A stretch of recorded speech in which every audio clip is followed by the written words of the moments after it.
Welcome. Good afternoon, everyone, or depending on where you're dialing in from, good morning. My name is Katrina Heisek, and I will be your host for today's webinar, A Better Way to Collect Travel Time and Measure ROI on Signal Retiming. I'd just like to cover a couple housekeeping items before we get started. So everyone on the call today is muted just to help us keep the background noise down. We will be answering questions at the end of the presentation, but if you think of something throughout the presentation, just use the chat box that is part of your GoToWebinar toolbar. Type your question in there, and myself and my colleague Brent are here, and we will be checking them out as we go, but we'll save some time specifically for Q&A at the very end. We're also going to be asking some poll questions throughout the webinar, so make sure to respond to them just so we can learn a little bit from each other and see where we all are on our journey. Okay, so without further ado, I'll get started. So I'm your host today, but I'm joined by two talented individuals to help me present this case study. Lindsey Klein is the president of Imperial Data Collection, a data collection firm based out of Cherry Hill, New Jersey. Her shop is growing and services communities in both New Jersey and Pennsylvania. Data collection is now her game, but she previously spent 10 years as a traffic engineer before starting her own business. You may have caught our customer spotlight blog post about the story of how her business came to be, which we published last week. But if you didn't, be sure to check it out after the broadcast. Lindsey will be joining us today to explain the project at the core of this case study, and we'll discuss why she chose Myovision Scout and DataLink to get the job done. I'm also joined by Sajjad Sharavi, who's a senior traffic engineering specialist with Miovision.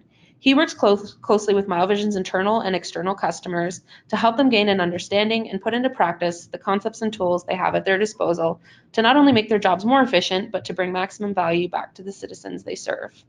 Sajjad will be explaining how we use the data that Lindsey collected to prove the citizen impacts and ROI on the signal retiming project.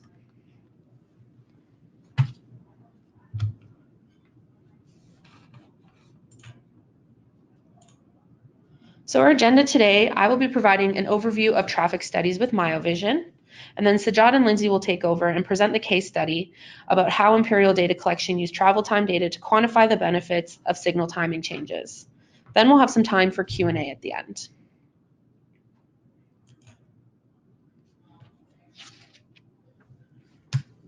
Traffic signal retiming is a process that optimizes the operation of signalized intersections through improvements like the development and implementation of new signal timings, signal phasing, and sometimes minor roadway improvements. The benefits of signal timing changes include improving mobility and reducing vehicle idling that results in both fewer CO2 emissions and lower fuel costs for vehicles traveling along the road segment. Since it has traditionally been difficult to measure the impact of a signal timing change, these benefits have come with a high perceived cost. It's estimated that traffic signals see a signal retiming study every 3 to 5 years, if at all, and can cost upwards of $4,000 per intersection. High perceived costs, combined with the lack of data available to quantify the before and after effects of a signal timing change, means signal retiming studies are often not completed frequently enough to address the increasing growth and vehicle demand of an agency's roadways. When you look at the project workflow mapped out in this way, there's quite a few points in which the traditional approach can fail. For example, depending on the type of technology that's selected to complete the counts and collect the data, you can run into issues with technician safety if they're going into a roadway to install and retrieve something like a road tube. Or once the equipment is deployed, if there's no connection back to the shop, you could run into issues with equipment failures. You can also run into issues with data verification when there's no source of ground truth or a recording of the video during the study to go back to and verify the results of your study. And if that's the case, you could have to go out and redo the study, or even worse, go ahead using inaccurate information. We actually hosted a webinar about this back in September, where we discovered that road tubes had drastically over and undercounted vehicle traffic, and without a video source to verify the actual traffic in those conditions, those erroneous results could have been accepted and the city could have made decisions based off of inaccurate information.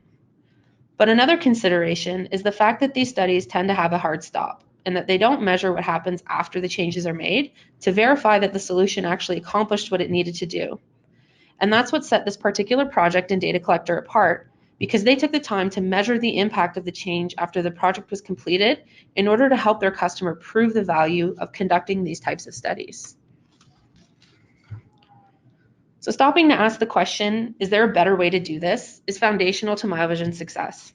After all, our company was founded after a CEO spent the summer manually counting traffic and thought there had to be a better way to get the job done.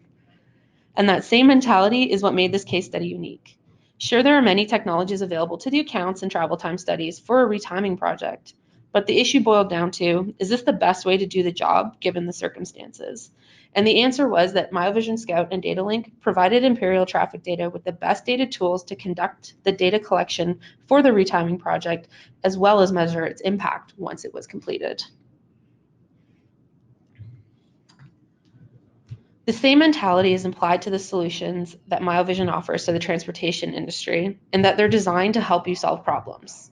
When it comes to traffic studies, the goal is to provide the best possible traffic data collection tool for the scenario.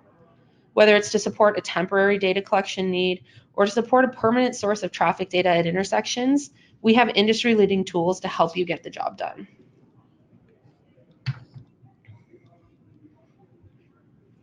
So Miovision Traffic Link is the permanent solution for data collection at an intersection.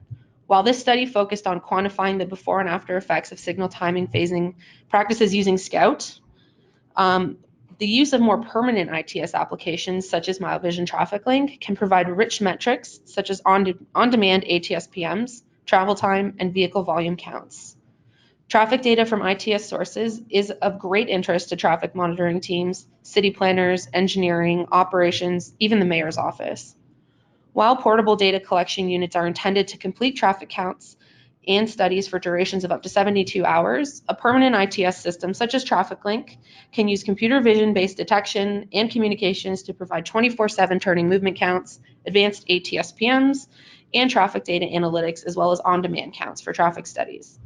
But the star and focus of today's webinar is on Myovision Data Link and Scout, because those are the tools that Imperial data collection used to collect traffic data and in turn use that data to conduct their analysis. Miovision Scout is the world's leading portable traffic counter. It's built for unattended life in the field and has been proven to work in some of the harshest weather conditions in the world. It's easy to deploy, and its compact design makes it easy to transport from the shop to the study location. A major enhancement to the Scout over recent years is the connected adapter, which provides LTE connectivity to your Scout, so you can check on it while it's out in the field, and especially important to today's case study, it enabled a new study type, travel time. So as long as 2 connected Scouts are deployed along a route, you can collect travel time from data passing through vehicle cell phones with Wi-Fi activated by collecting their MAC addresses.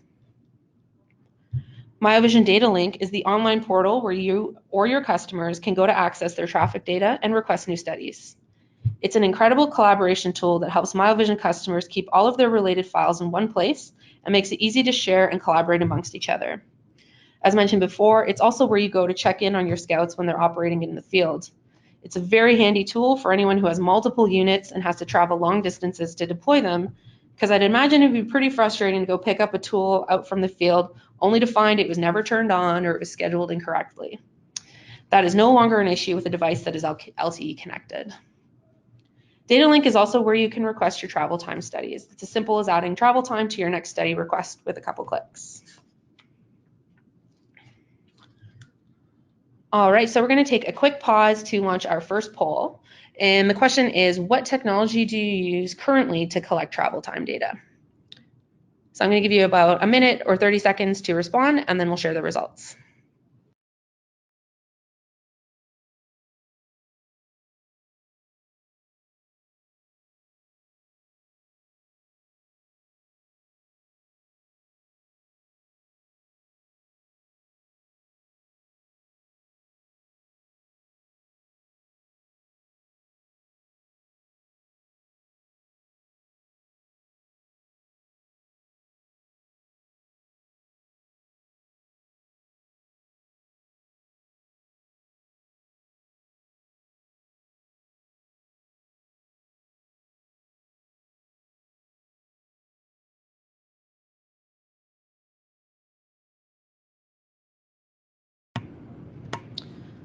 Okay, so let's share the results of the poll. So it looks like it's a fairly even split between manual counting, Bluetooth, and floating cars. There's a few using Wi-Fi and a few on the other tab. So not surprised to see that there is a pretty broad range of tools that are capable of collecting travel time data. Hopefully this presentation will help convert a few of you over to our Wi-Fi method.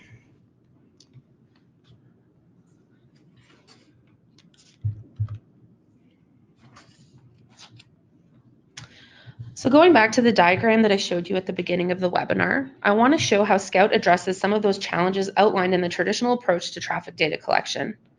When it comes to deploying Scout, it's easy and keeps your technicians out of the roadways by allowing for installation at the roadside. It also provides you with a ground truth of data in your video footage that you can fall back on should you suspect something is off with your results. If you have the ability to investigate what's happening in the field to cause any anomaly or a discrepancy. And once you have your data, it's pretty easy to share it amongst your teammates and departments. But I really want to bring the discussion home to a point that's very important, and it's the last stop on the diagram that often gets glossed over. What impact does this have for citizens? How do we measure the impact if data collection stops before the retiming plan is initiated? And how do we prove that it actually worked? Well, we've thought about that problem as well, and we believe that any solution we offer and our customers use in turn has to address one of these smart city impacts. And the case study that we're about to review uses Myovision's portable smart data collection tool to reduce congestion along a busy corridor in New Jersey and uses travel time data to prove how much emissions have reduced as a result of the changes they made, and as a result, improving the air quality in the area. So without further ado, I'm going to hand the mic over to Lindsey and Sajad so they can walk you through the specifics of the case study and show you how they were able to quantify these smart city benefits. Thank you, Katrina. This is Lindsey Klein from Imperial Traffic and Data Collection, and the quote I'm going to go over right now is up on the board. So vehicle volume counts and travel time data from Miovision help us tangibly quantify the impact of before and after traffic studies for the agencies we serve. So Jod and I are going to provide you this afternoon with a case study to demonstrate how Miovision Scout plus the data link capabilities can be used to calculate the benefits from before and after travel time data. But first, I want to briefly describe one of the projects that kickstarted this case study. Imperial is serving as a subconsultant to Taylor Wiseman Taylor on a Delaware Valley Regional Planning Commission project titled New Jersey Traffic Signal Retiming Initiative. The retiming project also includes Albeck Gherkin and McMahon Associates. The goal of this project is to retime traffic signals along county corridors to maximize progression by increasing bandwidth and reducing travel time along the corridors. The project is focused in 4 counties of New Jersey, east of the Pennsylvania state line, including Burlington, Mercer, Camden, and Gloucester counties, as shown in the yellow on the map to the right. There are a handful of steps the project team performs along each proposed corridor selected for retiming. I will quickly go through the process now. First, we identify and evaluate candidate corridors appropriate for retiming. This can be based off of signal spacing, state of field equipment, or detection. Once a corridor is selected, the team gathers the before data, which includes turn and movement counts and Bluetooth travel time data at all signalized intersections using the Myovision Scout plus data link units. ATR counts at various points along the corridor are collected. Signal controller information is downloaded at each intersection where the pattern data, splits, offset, and other information are documented. Finally, the team collects speed and delay runs using a floating car method to drive the corridor during peak hours with a laptop, GPS puck, and software package True Traffic. Once the project team completes gathering the before conditions field data, an existing conditions network is created in Synchro. The microscopic simulation from SimTraffic is used to assess the impact of unmet demand, turn pocket overflow, metering, and spillback. True Traffic is used to assist in offset determination in order to assess early release issues created when minor gaps phase out and unused cycle time is typically sent back to the coordinated phases.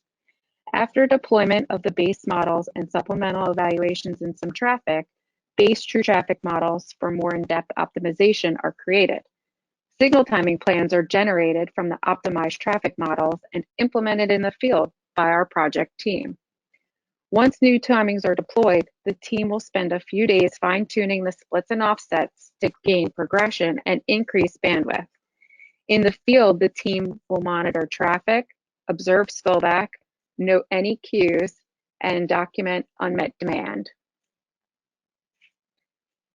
One of the final steps to be performed in the field is to regather the speed and delay data for the after conditions.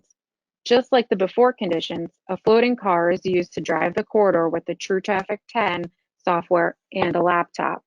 The before and after data acquired from the field are compared to evaluate the benefits of the signal retiming. The reduction in travel time, stops, delay, and emissions are all reported back to the agencies we serve. But sometimes the data can be restrictive. If the corridor is long, multiple days or drivers need to be scheduled. If the density of the roadway is heavy, it may limit the number of runs we can gather in a day. And typically, only one weekday and one weekend are sampled over the course of a year. So what more can we do? What is portable, cost-effective, and an easy-to-use solution?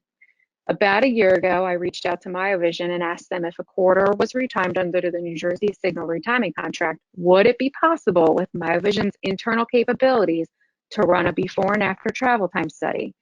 Will we find anything valuable if we recapture the traffic volumes and raw MAC addresses after a signal retiming is performed? And could we compare it to the before conditions to come up with an actual metrics to show our clients? Imperial and Myovision started, wait, go back one slide. Okay, Imperial and Miovision started collaborating on a case study to analyze before and after signal retiming improvement metrics. The task would be for Imperial to perform turning movement counts and capture travel time data via the Miovision Scout Plus data link. The corridor would be retimed by the project team. Imperial would redeploy equipment to recapture the turning movement counts and travel time once the project was complete. The Miovision Scout Plus data link units are digital video recording to capture all turning movement counts, vehicle volumes, and travel time. Travel time would be collected passively and autonomously. Units would record the MAC address signatures of nearby devices over Wi-Fi. When data link detects the MAC address data from more than one location captured on the same date and same time, those MAC addresses and timestamps would be automatically stored in data link, and time travel reports would be available to be recalled as part of the traffic study. The purpose of this case study is not to replace any methods currently used by the project team, but to add another tool to the toolbox and appreciate the returns captured using Myovision Scout and data link. While there are other tools and methods available on the market, many of those are expensive options and the resources remain unavailable to the project team.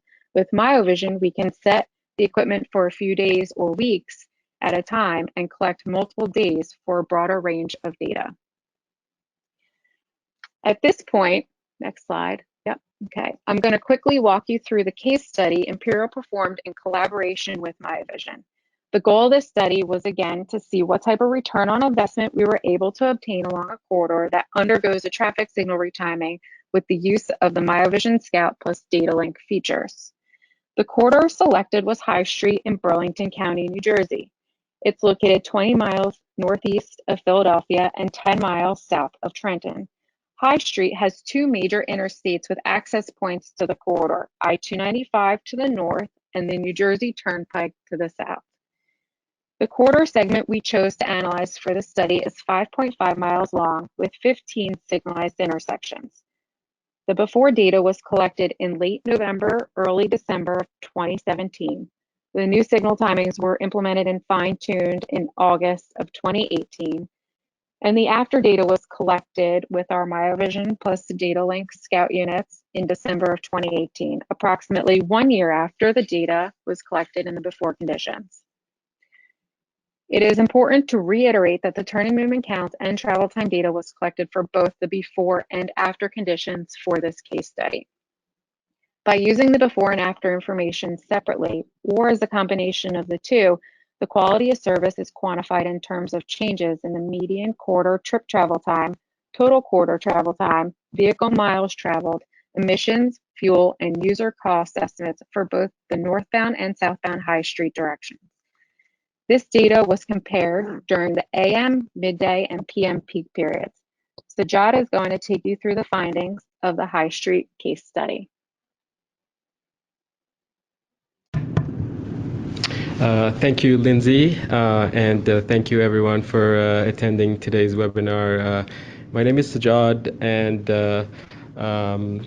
my role in this project was mostly the analysis part.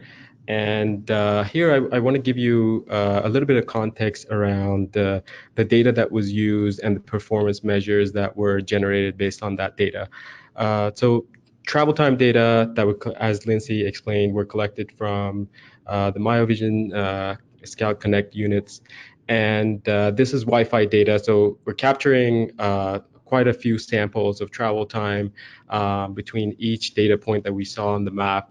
And that provides a pretty significant sample size in order to generate statistically significant average travel time results. So it's not just one or two or just a few data points. We actually have a case study that you can find on the website where we've done the statistical analysis in a typical urban environment where we're showing that we're meeting that minimum requirement in order to be able to be confident in the average travel times or median travel times that you're calculating from the samples.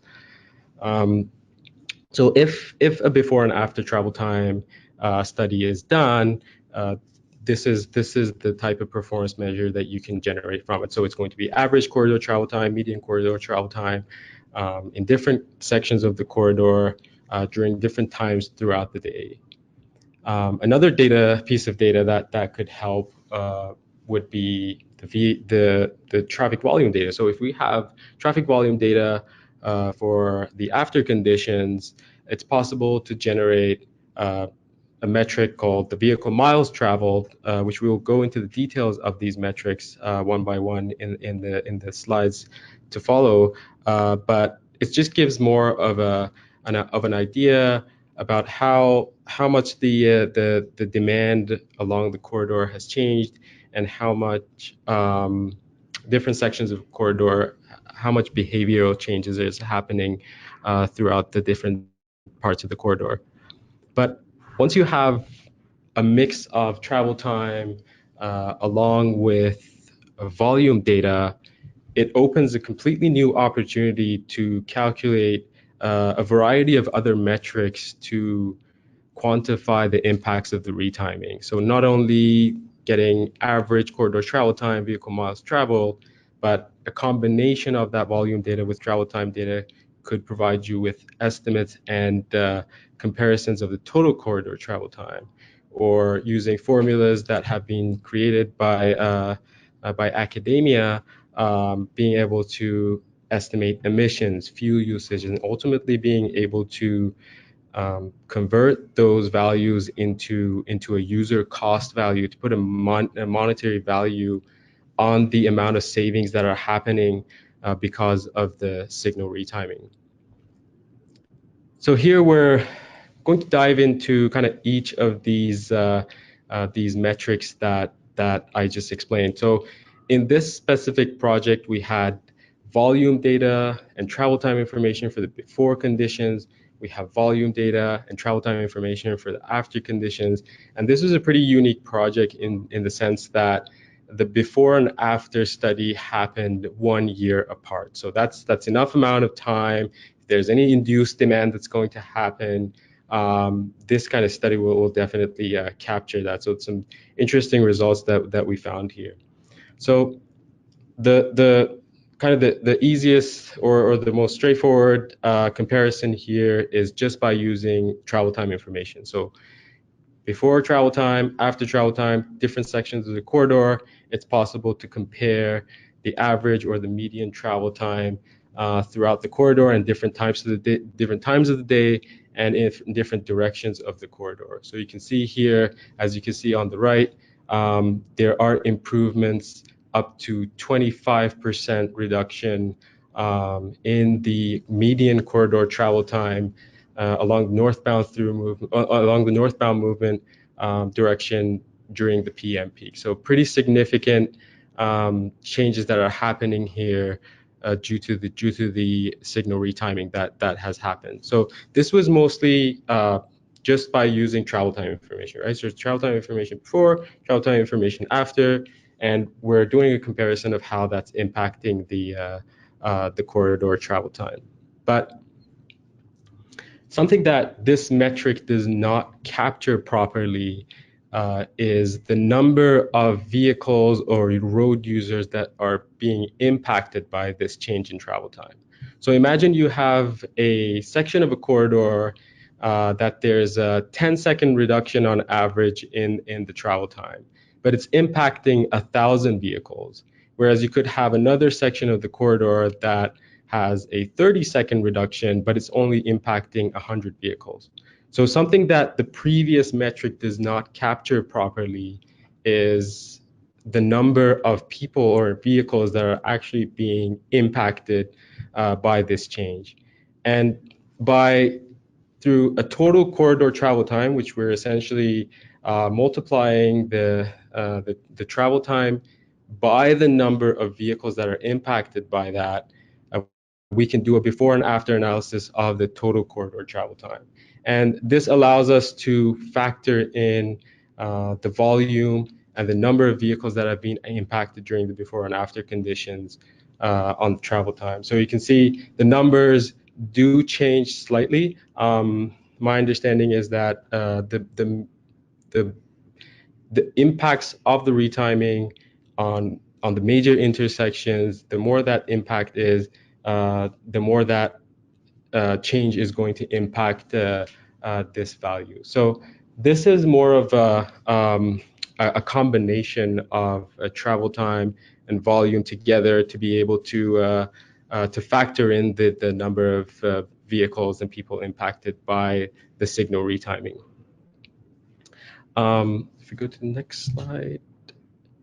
So vehicle miles traveled, travel time is not a factor in the vehicle miles traveled, but I think it's an important factor to consider just to make sure that you're doing a kind of a apples to apples comparison for your before and after study. So the whole point in the vehicle miles traveled is that each length of the corridor is being multiplied by the number of vehicles through moving vehicles in that section of the corridor. And by this comparison, we can get an idea of, during this 1 year duration, how have travel behavior changed throughout different sections of the corridor, different times throughout the day. And it's more of a validation of making sure that we're doing a apples to apples comparison here of the changes in travel time along the corridor. As you could see, apart from that 7% on the northbound direction, which is an increase in 7% during the PM peak, most of them, the rest of the changes in demand or the vehicle miles traveled are within plus or minus 5%, which is a typical number that is accepted for day-to-day variations in volume. So I would say, although this has been a year apart from the time that the retiming has happened, but we're not seeing a major increase in induced demand, for example. So this is more of a validation on that part, which uses volume data and the length of different parts of the corridor to be able to calculate this. The next three metrics come from a study done by Chris Day from Purdue University that it's about quantifying the benefits of signal retiming, and they have developed models to be able to use volume information, being able to use travel time information, and be able to convert those into emission, fuel, and user cost estimates. In order to do that, the model that you can see on the top is, can we go back, sorry? So for the emission estimates, first needs to be converted, the volume information and changes in travel time need to be converted into changes in fuel usage, and then the fuel usage is converted into emission estimate. Both of these formulas, they require both travel time information, changes in travel time, and volume in order to be able to calculate this. So as you could see, on all the different sections on the corridor, in all three durations, there is a significant reduction in the amount of emissions that are produced. And this is based on, the calculation is based on a conservative assumption of having these benefits in 300 days of the year. So not the entire year, but just assuming that these benefits hold for 300 days. And these are the benefits per year in terms of the reduction in emissions that could be expected. So again, using the fuel usage model, which requires changes in travel time and volume, it's possible to convert that information into fuel usage. I didn't bring the entire model here, but there are details and there are extra models for heavy vehicles as well too. So once you have that split of light vehicles versus heavy vehicles, it allows you to capture and calculate these separately and then sum them up in order to be able to calculate the fuel usage, the savings in fuel usage and the savings in emissions, because they do have different characteristics, and the models do capture that if there is a separation in your data in terms of the percentage of the number of vehicles, the number of light vehicles versus heavy vehicles. If we could go to the next slide. So in terms of user cost, again, this is the model that they have in their report, which converts travel time, combination of travel time and volume information, with some assumptions regarding the percentage of vehicles and the passengers per vehicle. So the PPV is the passenger per vehicle, and C is the percentage of cars. They have a similar model for freight vehicles and heavy vehicles, again, to capture that the difference between the two models is really mostly the cost per hour. Depending on the area, that number could change. In this case, I just used the value that they had in the report of $15.47 per hour, but depending on the area, if there are other values, it's possible to use that value to calculate the user cost. So the user cost is the user cost associated with the delay. There is also a cost associated with the emissions. I haven't added that to this. This is just the total savings from just the changes and the reduction in delay and the time savings associated with that. Freight apparently has a higher rate per hour, so savings in the travel time of freight has a significant impact on these values. And as you could see on the right, in all the different hours throughout the day and both directions, there are significant delay savings that are happening, and that is converted into a monetary value, and then by multiplying that across, assuming that these benefits will hold for 300 days along a year, we're able to calculate the savings that happen because of this signal retiming that happened.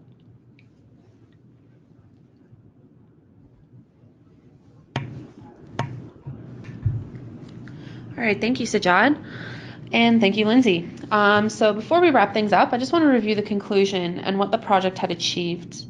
So using vehicle travel times and vehicle volume counts as measurements of the before and after impacts of the signal timing changes along this corridor, this study reported a consistent reduction in corridor and vehicle travel times in all three durations in both northbound and southbound directions. The inclusion of demand does not appear to be an issue following the implementation of the new signal timing plan. The study also revealed a staggering 25% reduction in the median travel time observed from 4 to 6 p.m. And I'm sure many citizens that drive this corridor during rush hour trying to get home appreciate that travel time reduction. The collection of vehicle turning movement counts and travel time data have proved to be critical metrics in analyzing the before and after effects of signal timing efforts along key roadway corridors. This data assisted in providing quantifiable benefits to the impact of these changes, including 14% reduction in corridor median travel time for all movements, an estimated cost savings of over 154,000 gallons of fuel per year, an estimated savings of almost 3,000 tons per year of CO2 emissions, and an estimated user cost savings of nearly $400,000 per year. Those are some pretty staggering results. So before we wrap things up, I just want to launch our last poll question, and then we will go into our Q&A session. So the question is going to come up on your screen just now. We'll give you about a minute to answer, and then we'll share the results.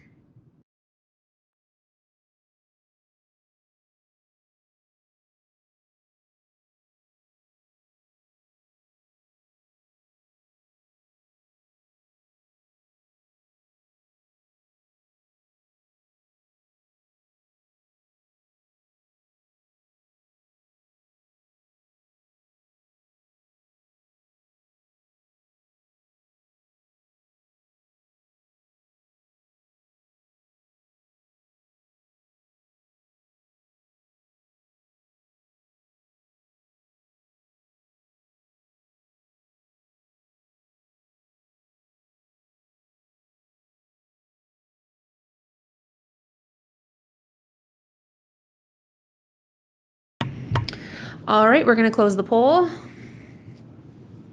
and share the results. So it's nice to see that about 50% of you will be conducting traffic data collection for retiming projects this year. So I hope you found this presentation useful in terms of giving you some new data types that you can be collecting and some new ways to think about collecting data for retiming projects. So we're going to close the poll here and jump into a Q&A session. So we had one question come through, and that said, so some firms are starting to deploy sensors under the road to collect traffic data. Which way do you think will become dominant in the near future? Okay, so this is a great question. Well, sensors that are deployed on the road, well, there are sensors that are already available in the roadway, and through what's called a method called ATSPMs, which are automated traffic signal performance measures. There are methods to collect this data and then convert them into performance measures along the corridors. It's really a matter of whether that data is available or not. So in this case, probably not. And then you need to take this approach. If that data is available, of course, you can that would provide you with a number of other metrics to be able to quantify that.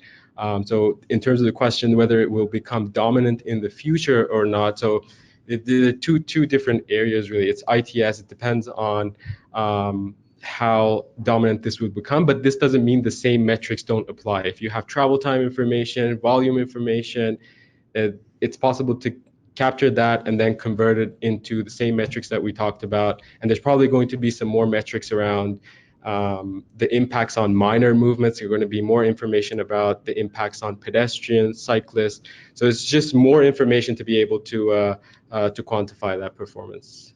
Hopefully I've been able to answer your question. Okay, thank you, Sajad.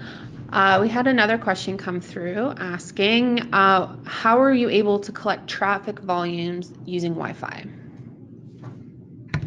So to answer this question, we're not capturing traffic volume data for Wi-Fi. So the before data, we collected travel time and turning movement count. So the travel time came from a device that is mounted on the Scout device, which is a Wi-Fi device, and collects the travel time piece.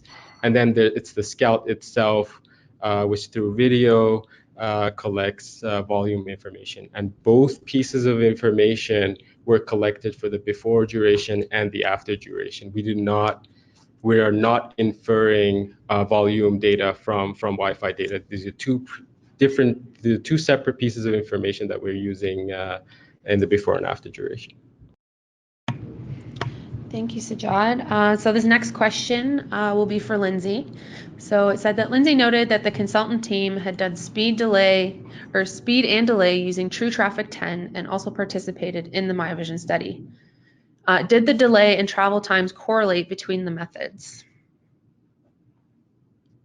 Yes. So we did finalize our report with the True Traffic 10, and those results that we obtained from True Traffic, as well as the results we obtained from Miovision, were comparable in the reduction in delays for the AM, midday, and PM peak. They weren't exactly, they were within like 2 to 5%, but they were definitely close, close enough for the two results. Perfect. Thank you, Lindsey. Another question came through asking, can Wi-Fi MAC addresses and travel times be captured with the permanent Miovision traffic detection cameras and traffic signals?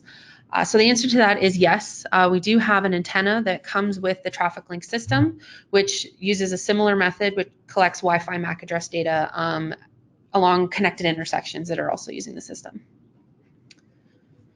Another question is, would it be typical to wait a year between the before and after studies?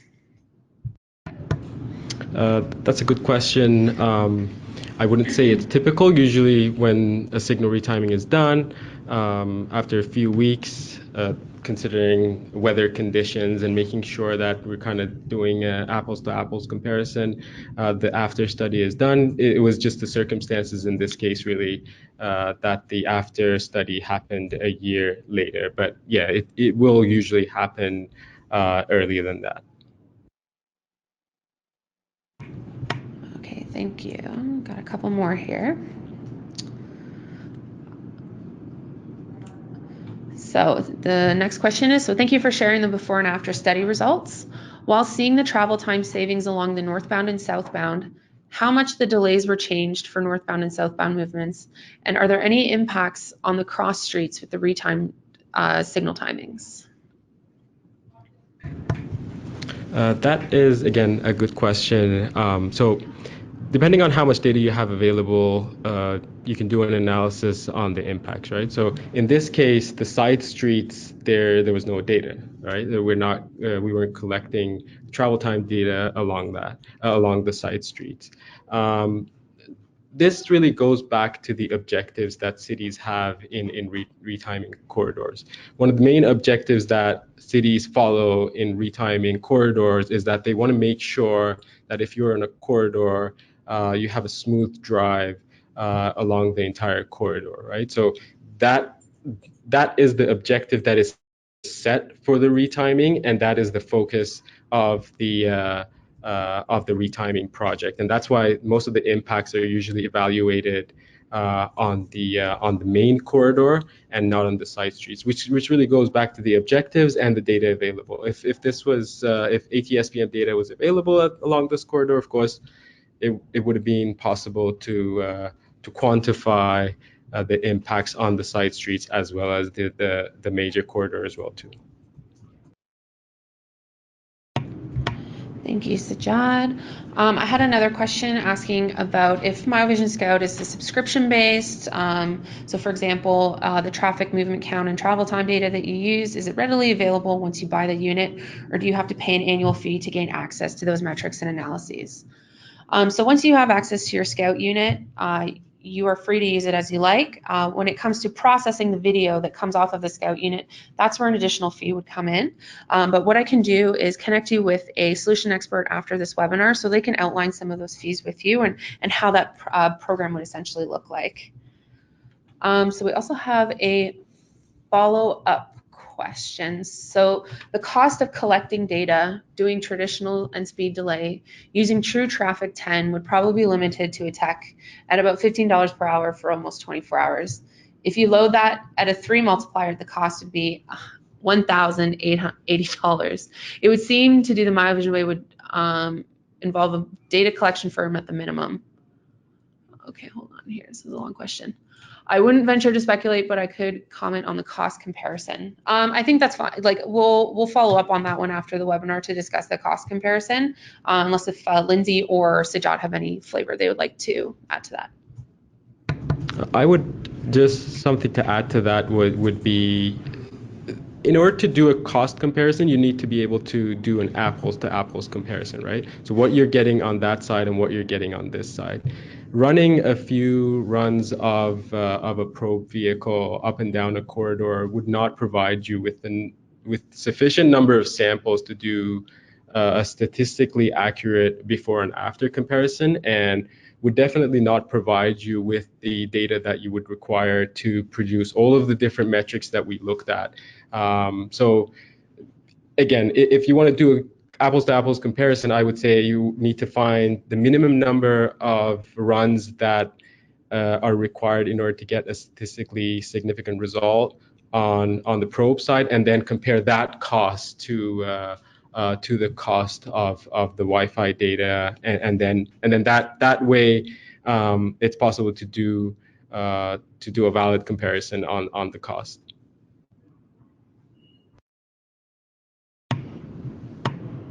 Okay, thank you. And so it looks like the remainder of the questions are related to, price or purchasing type questions. So I'm going to arrange to have a solution expert follow up with you after the webinar to answer those questions as they relate to your specific scenario. But thank you again for asking. So again, I would like to thank everyone for attending, and Lindsey and Sajad for joining me to co-present this. We will be sending you a follow-up after this webinar concludes with a recording so you can rewatch it if you'd like, or you can share it with your colleagues. So thank you again for giving us your time this afternoon, and we will see you again soon on our next webinar. Thank you.